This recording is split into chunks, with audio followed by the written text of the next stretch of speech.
आज 6 जून 2026 है, दिन है सैटरडे का। और मेरा नाम है प्रदीप शुक्ला। ये वीडियो सिर्फ एजुकेशनल पर्पज है, ना मैं कोई भी स्टॉक खरीदने की सलाह देता हूँ और ना ही बेचने की।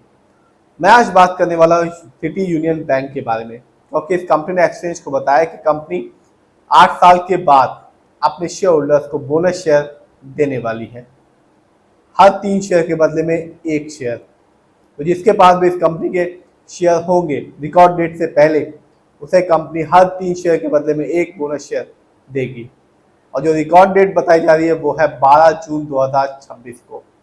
साथ ही साथ कंपनी ने डिविडेंड देने की भी अनाउंसमेंट कर दी है, हर एक शेयर के बदले में 2 रुपए का। अभी डिविडेंड की रिकॉर्ड डेट नहीं आई है, जब भी आएगी तो हम आपको बताएंगे।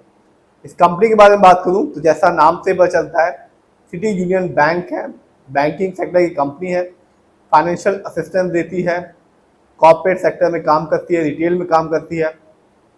और आज की बात करूं तो आज जब लास्ट फ्राइडे को जब मार्केट बंद हुआ तो इस कंपनी का जो शेयर प्राइस था वो था 244 रुपीज़। और लास्ट फ्राइडे को इस कंपनी के शेयर में गिरावट देखने को मिली, जो कि रही 0.53% की। लेकिन जैसा मैं हमेशा कहता हूँ कि आप लॉन्ग टर्म रिटर्न को देखें, तभी अपना पैसा किसी भी कंपनी में लगाएं। यदि बात की जाए 1 साल की, तो 1 साल में इस कंपनी ने अपने शेयर होल्डर्स को 20.62% का रिटर्न निकाल के दिया। अच्छा कहा जाएगा, क्योंकि जो मार्केट है वो अधिकतर समय डाउन था, फिर भी इस कंपनी ने ऑलमोस्ट 21% का रिटर्न निकाल के दिया 1 साल में। यानी आज से ठीक 1 साल पहले सिटी यूनियन बैंक का जो शेयर प्राइस था वो था 195 रुपीज़ 18 पैसे का, जो आज के दिन है 244 रुपए का। यदि लॉन्ग टर्म को देखा जाए तो 5 साल में इस कंपनी ने 46.14% का रिटर्न निकाल के दिया। यानी आज से ठीक 5 साल पहले इस कंपनी के शेयर प्राइस मिल रहा था 163 रुपीज़ 45 पैसे का, जो आज के दिन है 244 रुपए का। तो जिसने भी बल्क में एक अच्छा अमाउंट लगाया होगा और बल्क में इस कंपनी के शेयर को खरीदा होगा, उसे एक अच्छा खासा रिटर्न 5 साल के बाद देखने को मिला होगा। यदि मैं इस कंपनी के ओवरऑल रिटर्न की बात करूं तो ओवरऑल रिटर्न के मामले में कंपनी ने अपने शेयर होल्डर्स को अभी तक 11,764% का निकाल के दे चुकी है। यानी आज से ठीक 24 साल पहले इस कंपनी के शेयर पैसा 2 रुपए का, जो आज के दिन है 244 रुपए का। तो इतना लंबा तो कोई वेट नहीं करता, एटलीस्ट 5 साल तक ही लोग वेट करते हैं, तब उसके बाद बेच देते हैं अपनी कंपनी के शेयर को। यदि मैं 5 साल को देखूं तो इस कंपनी ने बहुत ज़्यादा रिटर्न निकाल के नहीं दिया, जैसा जो शेयर होल्डर्स होते हैं उम्मीद होती है कि 200, 300, 400% निकाल के देंगे। ऐसा इस कंपनी ने नहीं किया। इस कंपनी ने सिर्फ 46% का ही रिटर्न निकाल के दिया 5 साल में। जानते हैं इस कंपनी के स्टॉक के परफॉर्मेंस को। तो 1 साल में इस कंपनी का जो हाईएस्ट शेयर प्राइस गया वो गया 324 रुपीज़ 10 पैसे का, जबकि 1 साल में इस कंपनी का लोएस्ट शेयर प्राइस आया 187 रुपीज़ 5 पैसे का। लेटेस्ट न्यूज बता चुका हूं, कंपनी 8 साल के बाद एक बार फिर अपने शेयर होल्डर्स को बोनस शेयर देने वाली है 12 जून 2026 को, हर 3 शेयर के बदले में 1 शेयर। कंपनी ने इससे पहले 2017 और 18 में बोनस शेयर दिया था, और एक बार फिर 2026 में ये कंपनी अपने शेयर होल्डर्स को बोनस शेयर देने वाली है। साथ ही साथ कंपनी आने वाले समय में अपने शेयर होल्डर्स को डिविडेंड भी देगी, हर एक शेयर के बदले में 2 रुपए का। अभी रिकॉर्ड डेट नहीं आई है, जब भी आएगी तो हम आपको बताएंगे। यदि मैं पिछले साल की बात करूं तो पिछले साल इस कंपनी ने अपने शेयर होल्डर्स को डिविडेंड दिया था, हर एक शेयर के बदले में 2 रुपए का। तो कंपनी हर तरीके से अपने शेयर होल्डर्स को बेनिफिट करने की कोशिश कर रही है। जानते हैं इस कंपनी के फंडामेंटल्स को। जो कंपनी का मार्केट कैप है वो है 18,183 करोड़ का। ये कंपनी मिड कैप की है, क्योंकि मार्केट कैप 5,000 करोड़ के ऊपर का है और 20,000 करोड़ के नीचे का। पीबी रेशियो 1.72 है। शेयर मार्केट में एक अच्छा पीबी रेशियो कहलाता है 1 या तो बिलो 3।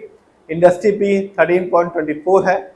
शेयर मार्केट में एक अच्छा इंडस्ट्री पी होता है 20 से लेकर 25 के बीच में। ये बताता है कि जो कंपनी के स्टॉक है मार्केट में कैसा परफॉर्म कर रहा है, क्या वो बहुत महंगा तो नहीं है, क्या वो बहुत ज़्यादा सस्ता तो नहीं हो गया शेयर मार्केट में।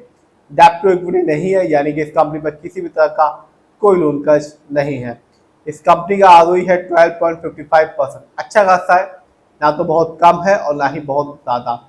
और जब भी आप किसी कंपनी के फंडामेंटल्स को देखें तो आरओई जरूर देखें, क्योंकि ये बताता है कि कंपनी कैसे आपके पैसे को इस्तेमाल कर रही है। यदि कंपनी का आरओई हाई होता है या पॉजिटिव होता है तो साफ बताता है कि कंपनी सही प्रोजेक्ट्स में आपके पैसे को लगा रही है। इससे आने वाले समय में कंपनी आपको एक अच्छा खासा रिटर्न दे पाएगी। यदि कंपनी का आरओई कम होता है या नेगेटिव होता है तो साफ बताता है कंपनी आपके पैसे को सही प्रोजेक्ट्स में नहीं लगा रही, जिससे रिटर्न पाने की जो पॉसिबिलिटीज होती है लॉन्ग टर्म में वो कम हो जाती है। इस कंपनी का ईपीएस है 17.65 का, कम है क्योंकि शेयर मार्केट में एक अच्छा ईपीएस कहलाता है 80 से ज़्यादा का। ये बताता है कंपनी ने लास्ट 12 महीने में कितना कमाया। इस कंपनी का डिविडेंड यील्ड है 0.82%।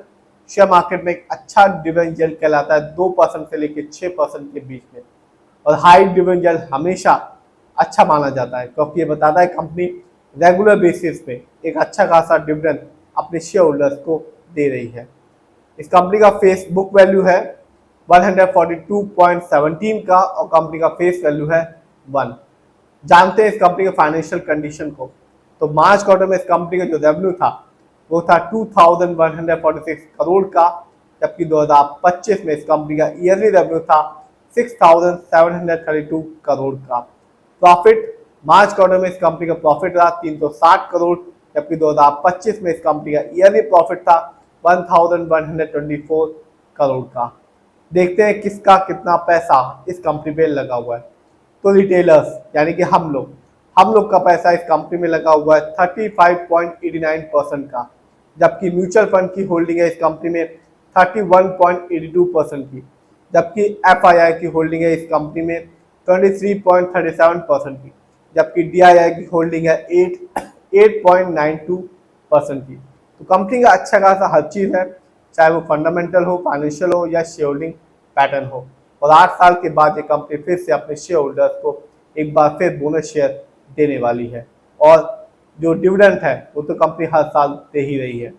फिर भी आप जिसमें भी पैसा लगाएं खुद रिसर्च करें, एनालाइज करें, अपने फाइनेंशियल एडवाइजर की राय लें, तभी अपने पैसे को शेयर मार्केट में लगाएं।